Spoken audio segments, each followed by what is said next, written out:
Tu vas dire bonjour racheté, bonjour racheté. Alléluia. Nous sommes rachetés par le sang de Jésus-Christ. Nous sommes rachetés par le sang de Jésus-Christ. Vous pouvez vous asseoir, rachetés de l'Éternel. Vous pouvez vous asseoir, les rachetés de l'Éternel, rachetés par le sang précieux de l'agneau, rachetés par le sacrifice suprême du Seigneur Jésus-Christ. Bien-aimés dans le Seigneur, ce matin, je vais vous parler d'un homme. Un homme qui a été arrêté et jugé injustement pour un crime qu'il n'a pas commis. Dans ce tribunal, tu y étais aussi. Mais lorsque toi, tu as failli être condamné, il s'est levé, il a levé le bras, il a dit j'irai à sa place. Cet homme a été frappé, il a été humilié. Il a connu la plus grande humiliation qu'aucun être humain ne peut supporter.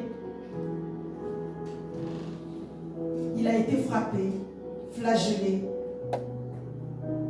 Ils ont détruit tout son corps. La Bible nous dit qu'une cravache a été fabriquée par ses bourreaux avec des boules de fer. Et lorsque cette cravache lui envoyait les coups, sa peau était arrachée et le sang sortait. Bien-aimés dans le Seigneur, ses bourreaux l'ont fait porter un poteau de plus de 70 kilos. Il était fatigué, il était chargé, il était épuisé, il était essoufflé. Ils l'ont fait porter ce poteau jusqu'à une montagne qui s'appelle le Mont Calvaire. Ses mains ont été crucifiées, ses mains ont reçu des coups, ses pieds ont reçu des coups. Et on entend une voix qui crie, tout est accompli. On entend une grande voix, tout est accompli. Et la Bible nous dit que ses bourreaux, l'un de ses bourreaux va déclarer, assurément cet homme est un juste. Assurément cet homme est le Fils de Dieu. Et ce matin, bien-aimés dans le Seigneur, je viens vous parler de cet homme. Son nom est le nom du Seigneur Jésus-Christ. Celui qui a payé le prix pour toi et pour moi. Celui qui a subi cette humiliation, celui qui a subi cette torture. Il est venu accomplir quoi? Pourquoi il a dit tout est accompli? Il est venu accomplir l'œuvre salvatrice de la croix. Tu me diras, mais ce matin, une œuvre salvatrice, mais un homme qui vient de la part de Dieu, on dit un prophète, bien aimé, aucune dénomination dans ce monde n'a parlé d'un prophète qui a subi ce que Jésus-Christ a subi. Aucune dénomination, aucune confession. Toutes les confessions ont leur prophète, mais aucun d'entre eux n'a subi ce que Christ a subi pour nous. C'était une œuvre qui devait nous sauver de notre vie de pécheur. Pourquoi Dieu a-t-il permis qu'un homme qui vient de la part de Dieu, qui est amour, puisse le laisser subir cet acte? C'est pour quelle raison? C'est pour nous sauver. Amen. Pourquoi? Parce que Adam nous avait introduits dans le péché. Et lui, le deuxième Adam, était obligé de prendre la forme d'un homme afin de nous sauver de notre état de péché. Prenons ce matin la parole de Dieu. Amen. S'il vous plaît, selon Isaïe 53.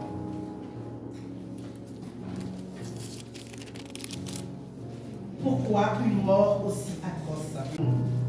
Isaïe 53, à partir du verset 3. Je lis cette parole au nom de Jésus-Christ. Amen. Méprisé et abandonné des hommes, homme de douleur et habitué à la souffrance, semblable à celui devant qui l'on se voile la face, il était méprisé. Nous ne l'avons pas considéré. Certes, ce sont nos souffrances qu'il a portées. C'est de nos douleurs qu'il s'est chargé. Et nous l'avons considéré comme atteint d'une plaie, comme frappé par Dieu et humilié. Mais il était transpercé à cause de nos crimes, écrasé à cause de nos fautes. Le châtiment qui nous donne la paix est tombé sur lui. Et c'est par ses meurtrissures que nous sommes guéris. Nous étions tous errants comme des brebis. Chacun suivait sa propre voie. Et l'Éternel a fait retomber sur lui la faute de nous tous. Il a été maltraité. Il s'est humilié. Il n'a pas ouvert la bouche, semblable à l'agneau qu'on mène à la boucherie.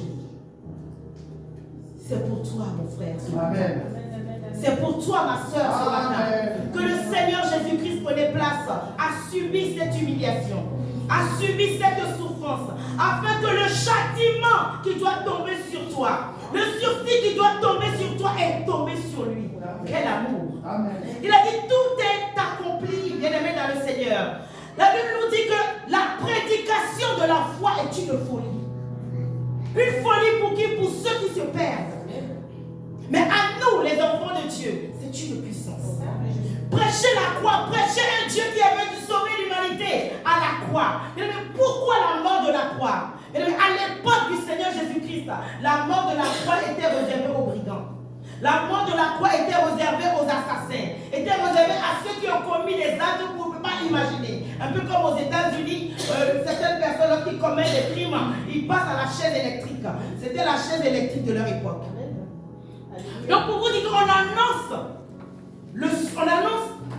la rédemption, on annonce qu'un Dieu s'est fait chair pour nous sauver, mais par la croix. C'est une folie pour les gens qui se perdent. Ils ne peuvent pas le comprendre. Mais pourquoi la croix? Pourquoi doit-il se tuer, se donner? Mais c'est par amour. C'est par amour pour sauver qui? Pour sauver les hommes. Amen. Car la marque du péché est marquée en nous. La Bible nous dit qu'il a effacé l'acte dont l'ordonnance prévalait contre nous. L'acte dont l'ordonnance témoignait contre nous. L'acte dont l'ordonnance qui parlait contre nous. L'acte dont l'ordonnance nous pointait du doigt. À nous appelant pécheurs, à nous appelant condamnés. Il a effacé par l'œuvre de la croix. Et la Bible nous dit cela, il a effacé cela par son œuvre salvatrice de la croix. Et il a exposé les œuvres de Satan. Amen. La Bible nous dit qu'il les a livrés publiquement à la croix. Autant il nous rachète du péché, autant il impose silence aux œuvres des ténèbres. Autant il nous arrache de la condamnation, il impose silence aux principautés, aux dominations. Bien-aimé dans le Seigneur, à chaque fois que tu invoques Christ crucifié, ressuscité, tu imposes silence au royaume des ténèbres. Tu imposes silence au royaume des ténèbres. Aucune puissance des ténèbres ne peut tenir devant le Seigneur Jésus-Christ qui a crié à la croix, tout est accompli. Il a effacé l'ordre qui te condamnait, l'ordre des familles.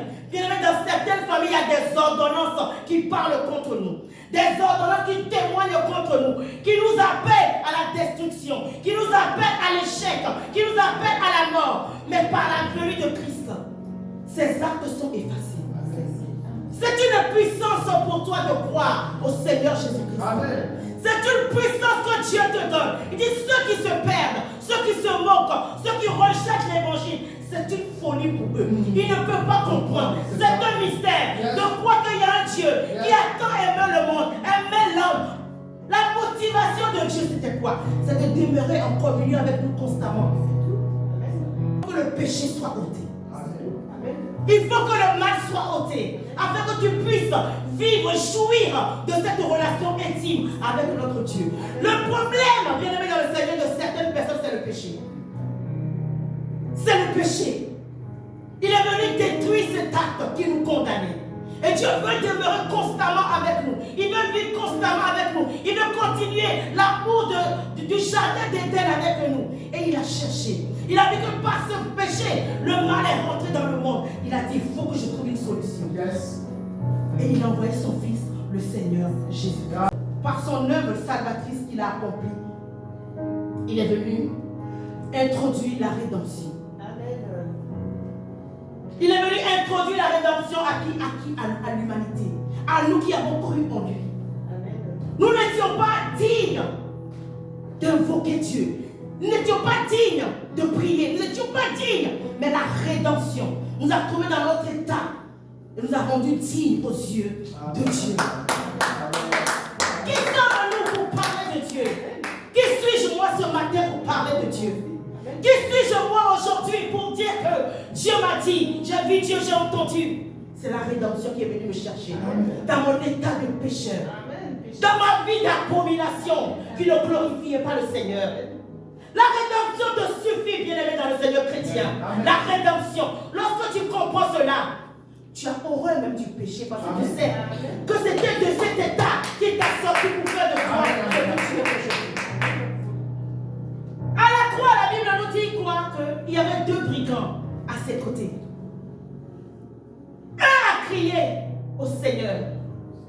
Il a cru. Et Christ lui dit, aujourd'hui même tu iras avec nous. Amen. Dans le royaume du Père. C'est la manifestation de la rédemption et du salut que le Salvatrice accomplit pour nous. Nous qui avons cru. Et je prie que toi qui ne crois pas encore, que ton cœur s'ouvre afin que tu commences à croire en Jésus-Christ. Parce que par l'œuvre de la croix, il te donne accès à la rédemption, au salut. Ce brigand, qu'est-ce qu'il n'a pas fait? Il a sans doute peut-être tué, détruit des familles. Parce qu'on dit que la croix était réservée aux brigands, aux assassins.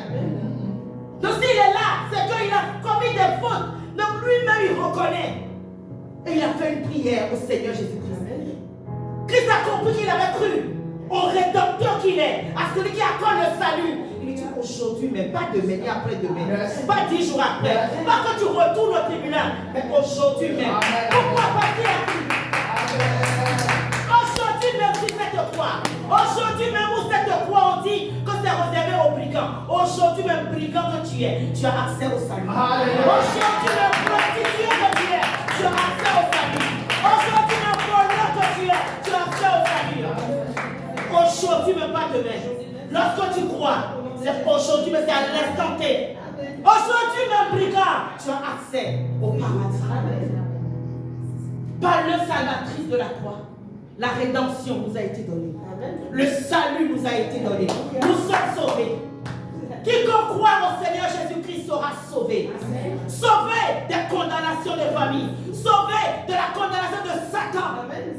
Bien-aimé dans le Seigneur, c'est une grâce que tu aies cru au Seigneur Jésus-Christ. C'est une grâce pour toi, c'est une bénédiction pour toi que tu aies cru. Durant cette œuvre salvatrice qu'il a accomplie, il nous a donné la puissance de l'amour. D'expérimenter l'amour. Non seulement l'amour de Dieu, mais l'amour entre nous. La croix, bien aimé, lorsque nous voyons la position de la croix, du haut vers le bas, on va dire vertical, c'est ça. Cela manifeste l'amour de Dieu envers l'humanité. Nous qui sommes sur cette terre, Dieu est dans les hauteurs. Donc il a manifesté son amour du plus haut de sa grandeur jusqu'à l'homme. Le côté horizontal manifeste l'amour entre nous les proches. Tu ne peux pas être chrétien et dire que je n'aime pas mon frère, je n'aime pas ma soeur. Tu ne peux pas dire que parce que Christ lui-même a manifesté cet amour. Dieu a manifesté l'amour à travers l'œuvre salvatrice de la croix par le Seigneur Jésus-Christ. Et lui, à son tour, dans le sens horizontal, nous communique cet amour. Raison pour laquelle les gens ne comprennent pas comment est-ce que nous les chrétiens nous aimons comme ça. Tu manifestes un amour qu'on ne peut pas comprendre. Et les gens qui n'ont pas compris la croix, qui pour la prédication de la croix est une folie pour eux, lorsque tu manifestes cet amour, ils se disent, mais tu es bête ou quoi? Tu as un petit retard? Ou parce que tu es trop riche? Ou parce que tu as trop mangé? Non, c'est l'amour. Amen. Parce que tu as reconnu que Dieu t'a aimé en premier. Et à ton tour, tu aimes ton prochain. Tu ne peux pas être chrétien et ne pas aimer ton prochain. C'est l'amour qui nous pousse à aller évangéliser. C'est l'amour qui nous pousse à parler du Seigneur à nos amis, à nos voisins, à nos collègues. Pourquoi? Parce qu'on ne veut pas qu'ils périssent. Amen, amen. On ne veut pas qu'ils demeurent dans cet aveuglement spirituel. On veut qu'ils aient la vie parce que nous l'avons compris. Et nous manifestons l'amour. Et c'est Christ qui les appelle à travers nous. Alléluia. Tu es la Bible. Tu es la Bible de tes collègues, tu es la Bible de tes voisins, tu es la Bible de tes amis. Ils ne lisent pas la parole, mais c'est à travers toi qu'ils lisent. Amen. Tu nous parles d'un Dieu qui aime, qui est amour. Mais est-ce que toi tu manifestes l'amour? Est-ce que toi tu manifestes l'amour? Tu veux gagner une âme, même si c'est le brigand. Manifeste l'amour, tu vas voir. Amen. Un voisin qui te prend la tête, manifeste l'amour, tu vas voir. Manifeste l'amour de Dieu. Dieu nous a tant aimés. Et nous, à notre tour, nous devons aimer le prochain. Peu importe. Ce que nous demanderons au Seigneur, Seigneur, apaise nos cœurs, donne-nous la sagesse. Saint-Esprit, aide-moi à aimer. Même mes ennemis, pour eux, peut-être qu'ils ne m'aiment pas, mais moi, je veux les aimer. Bien aimé, si tu veux aimer, apprendre à aimer une personne, commence à prier pour la personne. Amen. Je déclare. Tu veux aimer, c'est-à-dire que ce n'est pas facile lorsque la personne te persécute et te fait du mal. Et que toi, tu es chrétien. chrétien, tu as ce cœur qui est circoncis. On a un cœur circoncis, n'est-ce pas? Amen. Tu as ce cœur circoncis. Tu dis, mais la chair revient encore. Tu vas l'aimer pour quelle raison? Tu as vu tout ce qu'elle te fait? Mais l'Esprit de Dieu te dit non, tu n'as pas le droit de te comporter de la sorte. Amen. Donc arrivé à un moment, tu vas te dire, mais Seigneur, comment je vais faire pour manifester l'amour malgré ce qu'elle me fait? Commence à prier pour la personne. Amen. Pas que tu vas aller lui imposer les mains, non. Mais dans le secret, tu pries. Tu vas voir que ça va faire grandir l'amour en toi, développer l'amour en toi, la confiance en toi. Et cette personne, elle sera transformée. Le salvatrice de la croix, bien aimé dans le Seigneur, nous apporte la guérison. La Bible nous dit, nous venons de lire tout à l'heure, que par ces meurtrissures, nous sommes guéris. Par ces meurtrissures, nous sommes guéris, nous obtenons la guérison. Quelle est la maladie qui t'a enchaîné depuis? Parce que tu n'as pas encore confronté la maladie aux meurtrissures du Seigneur Jésus-Christ. Toutes les meurtrissures que son corps a subies, toutes les contusions que son corps a subies, sont des délivrances de maladie. Sont des délivrances de maladie. On nous raconte que ses cheveux ont été arrachés avec le cuir chevelure. Ce qui veut dire que sa peau était partie avec les cheveux. Et ils ont déposé quoi? Une couronne d'épines sur ces contusions, ces blessures, pour faire saigner davantage la plaie. Il te délivre de toute maladie liée à la tête. Il te délivre par cette couronne d'épines qui a été posée sur ta tête. On dit, c'est meurtrissure. La Bible ne dit pas une meurtrissure, non, mais c'est meurtrissure. Donc tous les coups qu'il a reçus sont des délivrances pour des maladies que ton corps est en train de subir. Est-ce dans la tête de cette maladie, tu la confrontes aux meurtrissures de Christ? Tu lui imposes que par les meurtrissures de la tête de Christ, je suis délivré de cette folie. Je suis délivré de ces migraines. Je suis délivré de ces céphalées. La couronne d'épines, une couronne est réservée à la royauté, à ceux qui sont des rois et des reines. Mais pour ironiser ce qu'il a fait, ils ont mis une couronne d'épines sur ta tête pour se moquer de lui. Mais toi, est-ce le déshonneur? Tu confonds le déshonneur à la couronne d'épines. Dis, Seigneur Jésus, tu m'as racheté. Yes. Tu m'as racheté. La Bible dit qu'ils ont déchiré ton vêtement, on l'a mis à nu. Vous imaginez celui-là qui levait les paralytiques, celui-là qui chassait les démons, celui-là qui a transformé l'eau en vin, a été humilié sur un poteau. Il a subi l'humiliation que nul ne peut subir, supporter. À cause de toi, soyons sauvés. Il fallait qu'il aille à la croix que nous soyons guéris. Il fallait qu'il aille à la croix pour mettre fin aux œuvres des royaumes des ténèbres. Bien-aimés dans le Seigneur, la Bible nous dit que Christ, lorsqu'il était sur ce poteau, il a même prié pour ses bourreaux. C'est ça. Le salvatrice nous donne la puissance du pardon. Yes. La puissance du pardon, comment pardonner à une personne qui t'a fait du mal, qui t'a causé du tort, qui t'a trahi. Tu reçois cette puissance de pouvoir pardonner également. Il a dit à ses bourreaux, il a dit à Dieu, Dieu, pardonne-les car ils ne savent pas ce qu'ils font. Amen. Il a prié afin que Dieu les juge point, afin qu'ils puissent obtenir de la part de Dieu le pardon. Nous recevons également de la part de Dieu le pardon divin. Amen. Par l'œuvre de la croix. Nous recevons ce pardon que nous ne méritons pas. Nous ne méritons pas, bien aimés dans le Seigneur. Je sais qu'ici, ce matin, si je passais le micro et qu'on retournait 20 ans, 30 ans en arrière, on allait entendre de ces choses. Mais le pardon t'a été donné. Amen. De ces choses dans nos vies que nous avons eu à poser, ou des actes que nous avons eu à poser, qui ne glorifiaient pas le Seigneur, mais il nous a accordé son pardon. Amen. Alléluia. Bien-aimés dans le Seigneur, l'œuvre salvatrice de la croix est une puissance pour nous les chrétiens. Ce message doit revenir dans les églises. Ce message doit revenir dans la vie des chrétiens. Un message christocentrique. Amen. Où Christ est au centre. Yes. Pas des manipulations au centre. Pas des pensées, des imaginations au centre. Mais un message christocentrique. Christ au centre. Christ crucifié. Christ qui ressuscité. Ces messages doivent revenir dans nos messages dans les églises. Amen. Si nous les chrétiens, on nous croix. On nous enlève la résurrection de Jésus-Christ. Qu'est-ce qu'on va devenir? Si on nous enlève la croix, on nous enlève la résurrection, on nous enlève le Saint-Esprit. Faites attention à cette doctrine à tout vent là qui se balade partout. Tu n'as plus besoin d'invoquer le sang de Jésus-Christ parce que tu es sorcier. Si on nous enlève le sang de Jésus qui est notre substance, la Bible nous dit que le sang de Jésus-Christ parle plus fort que le sang d'Abel. Avant, le sang des boucs parlait, le sang des chevaux parlait, le sang des animaux parlait. Pourquoi à cause des sacrifices de tes pères, de tes ancêtres? Qui est féticheur? Ce message lui parviendra. Qui me dit, tu me cherches. Je lui dis, je te cherche comment? Il dit, parce que tu m'imposes ta foi. Je lui dis, oui, jusqu'à ce jour, dans la famille, tu faisais parler le sang des chèvres. Parce que tu faisais des libations avec ces sangs. Et ces sangs parlaient contre les membres de notre famille. Parce que tu vas offrir ces animaux à des divinités en répandant leur sang. La Bible dit que l'âme est dans le sang de l'homme. Le sang parle, le sang qui coule dans tes veines parle. Le sang a un langage. Donc lorsque ces animaux sont sacrifiés et que le sang est versé devant un autel, mais il n'y a aucun autre sacrifice qui est plus fort que le sang. Pourquoi Dieu a fait couler le sang de Jésus-Christ? Aucun autre sacrifice. Le sacrifice des animaux parle contre nous. Et il me dit, tu me cherches.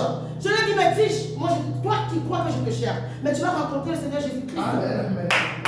Tu vas rencontrer le Seigneur Jésus-Christ. Parce que jusqu'à ce jour, tu as fait couler le sang des animaux dans la famille. Mais maintenant, moi, je lève le sang de Jésus-Christ. Parce que la Bible nous dit que le sang de Jésus-Christ parle plus fort que le sang d'Abel. Il parle quoi? Il parle rachat. Il parle rédemption, il parle pardon, il parle guérison, il parle restauration, il parle délivrance. Lorsque tu invoques le sang de Jésus-Christ, ça crie en ta faveur. Amen. Des doctrines qui nous disent non, n'invoquez plus le sang, ça a déjà coulé il y a plus de 2000 années de cela. Vous n'avez plus besoin de l'invoquer. Faites attention. Le sang de Jésus-Christ continue de parler. Amen. Le sang de Jésus-Christ parle le prix du rachat pour nous les chrétiens.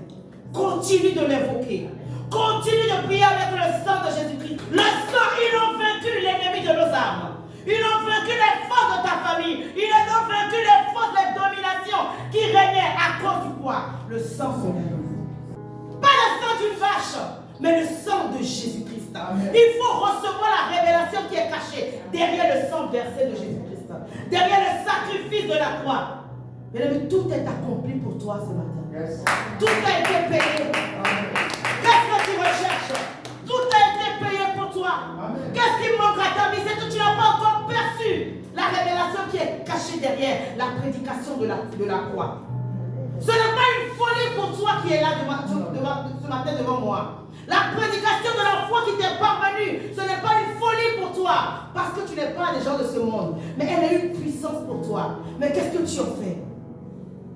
Bien-aimé, lorsque tu es confronté à des problèmes, à des difficultés, commence à réclamer ce que Christ a accompli, l'œuvre salvatrice qu'il a accompli.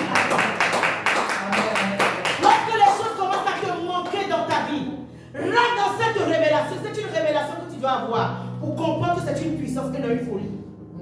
Amen. Que c'est une puissance pour toi que tu l'élèves comme une arme et non une folie en disant, mais les évangéliques là, ils sont un peu tortants. Tu n'es pas tortant. Tu as compris qu'il y a une puissance derrière la prédication de la croix. Cette doctrine qui veut te détourner de ta foi, la prédication de la foi, veut te conduire directement en enfer. Te déposséder de ce que tu as. Fais attention à ce que tu entends. Fais attention à ce que... Genre, les rémas, je ne refuse même moi-même, je sors des rémas. Mais pas des rémas qui vont t'amener au point. Moi-même, j'ai des rémas. J'ai des rémas, mais basés sur la parole de Dieu. Pas des rémas avec des ondulations. Lorsque tu montes avec des rémas d'ondulation, ta vie est gondolée aussi. Tu montes, tu descends. Tu montes, tu descends. Une fois tu vas descendre, tu ne vas plus revenir. C'est ça. Une fois tu vas descendre, tu ne vas plus revenir. Et quand on va te voir dans le métro, trop, votre affaire de Jésus-Christ, la on dirait que c'est pas bon. Non, c'est bon. Finalement, je suis retourné vers les dieux de mon père. J'ai déjà entendu ça. Un frère qui était à la chorale. Oui.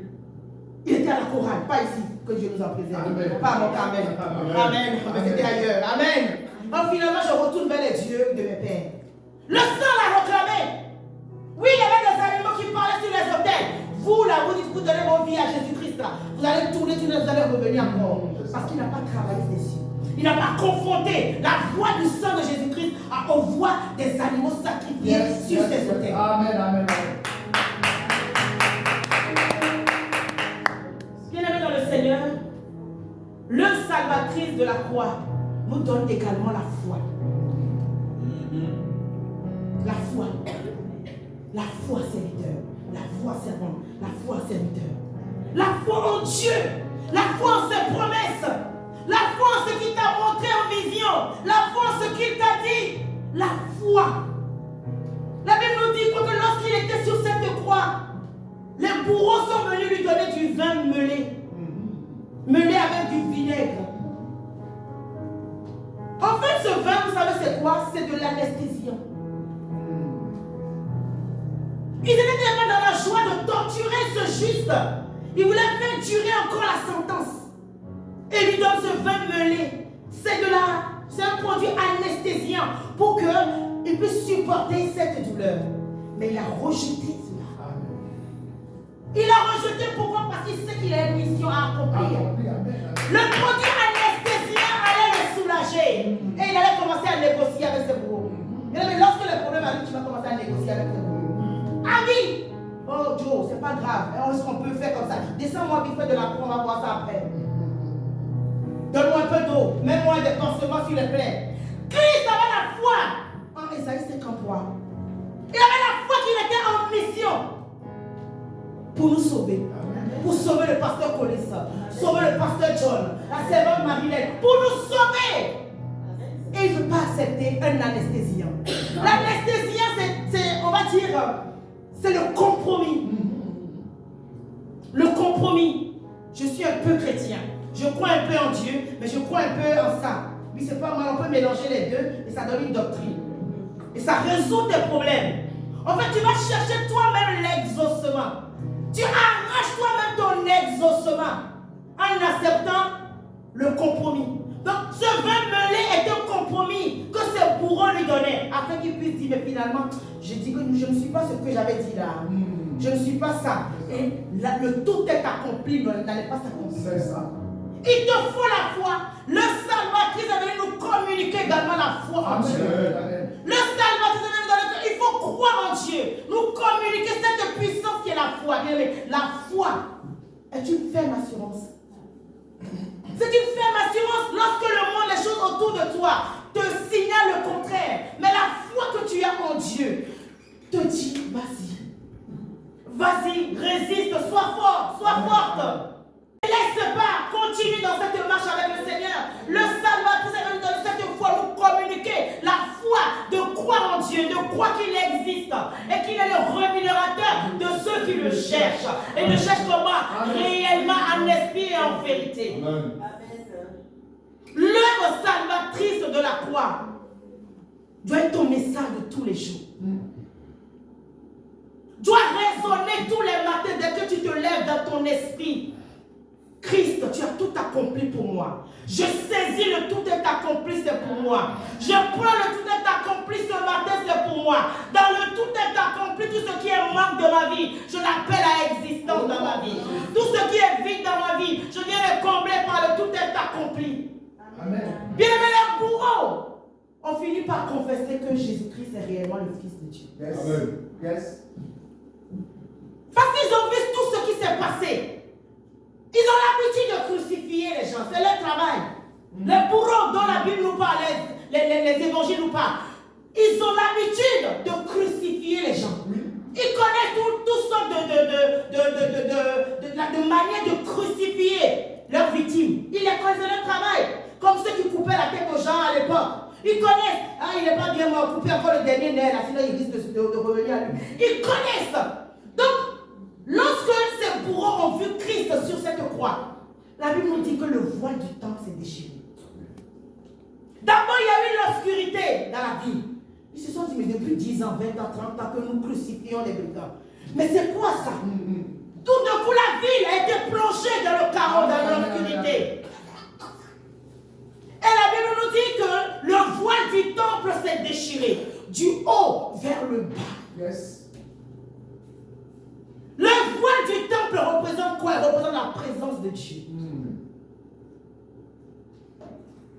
Avant le salvatrice de la croix, il faut faire beaucoup de cérémonies pour avoir accès à Dieu. Et encore, toi et moi, c'était même pas sûr. Amen. Il fallait que le sacrificateur soit devant. Et encore, même s'il est devant, on doit l'attacher avec une corde. On ne sait pas s'il était dans le péché avant de rentrer là-bas. Comme ça, au cas où il meurt, on le tire. Les autres avaient même peur d'avoir accès à ce rideau qui nous séparait de Dieu. À l'époque, d'autres personnes doivent prier pour toi. Qui es-tu pour invoquer Jéhovah? Qui es-tu pour invoquer Yahweh? Qui es-tu pour invoquer, pour t'approcher de ce rideau? Mais lorsque les livres de théologie t'expliquent l'épaisseur de ce rideau, toi-même tu te dis non, c'est pas qu'il y a Dieu derrière. Amen.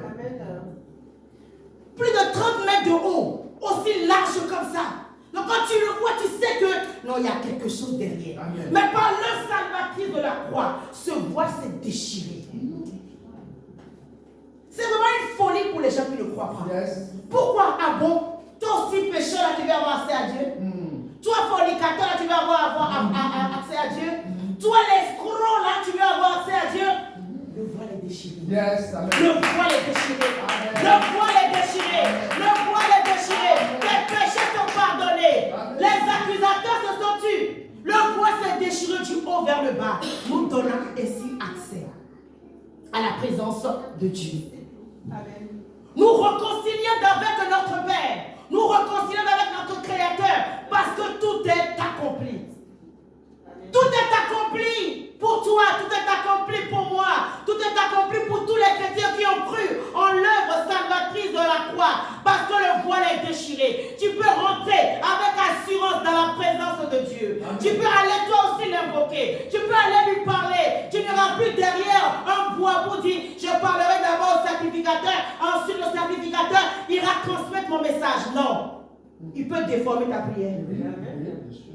Il peut déformer ta prière. Cher sacrificateur, me voici ce matin. Je viens devant toi. Je viens chercher du travail. Est-ce que tu peux transmettre derrière le rideau pour moi? Le sacrificateur, ça se pourrait, il a peut-être une oreille qui ne marche pas bien. Ou il n'a pas compris ta langue. Ça se pourrait, il n'est pas de la même origine que toi. Ou tu n'as pas bien articulé, il n'a pas compris. Ou il était ivre. C'était ivre aussi. Le sacrificateur Élie, il buvait beaucoup. Le sacrificateur Élie, il buvait beaucoup. Donc au lieu que l'Esprit de Dieu parle, transmettre le bon message à Dieu derrière le rideau, le vin va parler. Le Beaujolais nouveau va parler. Le whisky va parler. La bière bien fermentée va parler. Non, ce n'est pas le travail dont elle a besoin. Hein. Elle a dit qu'elle veut déménager. Oh, tu as déjà ton appartement, tu veux le sacrificateur, lui dit. Nous, les sacrificateurs, il faut qu'on soit bien disposés. Amen. Amen. Amen. À partir du moment où tu prends la résolution, je veux servir Dieu. Comme ça. Amen. Garde à vous. Pourquoi? Parce que Dieu veut parler à travers toi. Si tu n'es pas bien disposé, tu vas être frappé. Amen. Nous devons bien nous disposer. Pas que ceux qui se tiennent sur cette chair, ceux qui sont là. Après le moment où tu viens, tu te mets devant le peuple. Sache que ta vie, c'est. Tu dois bien te disposer. Ce n'est pas de la rigolade. Ce n'est pas de l'amusement. Si tu n'es pas sûr de toi, ne viens pas servir. Reste assis là-bas jusqu'à ce que Dieu te donne le OK. Sinon tu vas prendre des coups. Tu te feras laminer comme le dit le pasteur Police. Le voile s'est déchiré. Nous donnons accès à la présence de Dieu. Toi aussi tu peux te lever. Aujourd'hui je vais à mon Carmel prier. Je ne vais pas dans le bureau du pasteur Police pour prier, non. Mais je descends dans le temple et je vais adorer l'Éternel. Je vais dans le temple pour pouvoir invoquer l'Éternel. Je vais dans le temple pour pouvoir prier l'Éternel.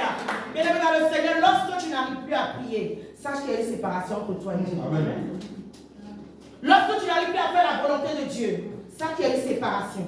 La séparation vient de quoi? Du péché. Sache qu'il séparation entre toi et le Seigneur. Parce que Jésus-Christ a déjà tout accompli à l'œuvre de la croix. Et il donne accès à la présence de Dieu. Et c'est normal que tu ne sois pas en paix parce que toi-même, ton esprit rend témoignage à ton esprit que tu as péché. Que tu as fait ce qui est mal aux yeux de l'Éternel. Tu ne peux pas l'invoquer parce que tu as honte. Il y a une honte que le Saint-Esprit nous impose. Donc dis-toi aujourd'hui que tu es disqualifié. Mais lorsque tu passes par la repentance, pourquoi est-ce que ici, chez nous, nous passons toujours par on va dire, ces prières sacerdotales, ces prières, la repentance, l'adoration, la repentance et demander la plénitude du Saint-Esprit. Mais tu ne peux pas pécher et venir comme ça invoquer Dieu. En disant que la grâce parle pour moi. Raison pour laquelle aujourd'hui, dans certaines assemblées, je ne juge pas, mais on ne fait plus ces prières. On vient au rang directement. Donc certains ne sont pas exaucés. Certains ne rencontrent pas la puissance de Dieu. Pourquoi? Parce qu'il y a eu ce voile qui s'est installé de nouveau. Christ a déjà tout accompli et il veut qu'on revienne. Pardonne-moi, j'ai péché. Alléluia. Amen. Ça fait du bien ce matin. Amen. Nous allons prier. Amen. Nous allons prier ce matin. Nous allons nous lever, s'il vous plaît, sur nos pieds. Nous allons prier, Seigneur, ce matin. Seigneur, nous allons nous dire merci pour l'œuvre de la croix.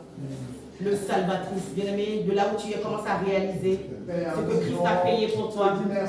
Réalise pour l'œuvre de la croix. Réalise qu'il a payé le prix pour toi. Il t'a libéré de la condamnation du péché. Réalise ce matin qu'il a payé le prix pour toi. Seigneur Jésus-Christ, merci pour l'œuvre de la croix. Je te dis merci pour cette œuvre. Quand tu nous as tant aimés, tu nous as tant aimés, toi le deuxième Adam, qui est venu accomplir cette œuvre pour nous. Nous t'élèvons, nous te glorifions, nous te magnifions, nous t'exaltons, nous te célébrons. Merci pour l'œuvre de la croix.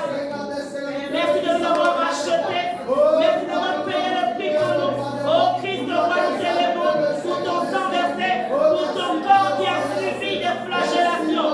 Oh Christ, nous t'élèvons. Là où tu es ce matin, tu vas demander pardon au Seigneur. Amen. Car nous allons renouveler notre alliance par le repas d'alliance. Va dire, Seigneur, pardonne-moi si j'ai péché. Pardonne mes fautes, mes manquements. J'ai murmuré, j'ai manqué d'amour. J'ai manqué de compassion. J'ai critiqué, je me suis moqué, j'ai fait ce qui est mal. Je me répands, Seigneur, ce matin. Je me répands ce matin. Je me répands ce matin. Je me répands ce matin. Je me répands ce matin. Je me répands ce matin. De mes manquements, Seigneur. De mes fautes, Seigneur. Je me répands, Seigneur. Oh Seigneur, je réalise que j'ai reçu la rédemption.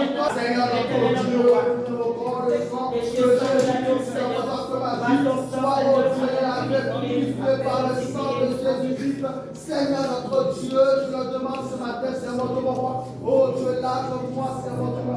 Que ton sang, c'est votre roi. Crie pour moi, Seigneur Dieu.